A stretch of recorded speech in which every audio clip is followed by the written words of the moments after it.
కర్మ ఏ మతానికి సంబంధించింది కాదు. అది మనిషికి సంబంధించింది. దానిని ఎవరు నమ్మినా నమ్మకపోయినా సరే, కర్మ యొక్క నియమాలు సర్వత్రా అందరికీ సమానంగా వర్తిస్తాయి.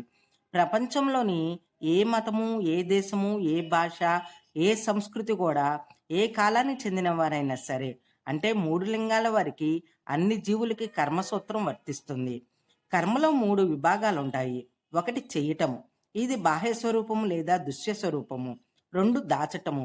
ఇది అంతర్గత స్వరూపము లేదా అదృశ్య స్వరూపము. 3 సరైన సమయంలో దానికి సరియైన ఫలితాన్ని ఇవ్వటం. ఇది కర్మ ఫలానుభవము.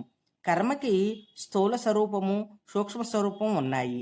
బయటికి కనబడే చర్యలన్నీ బాహ్య స్వరూపానికి చెందినవి.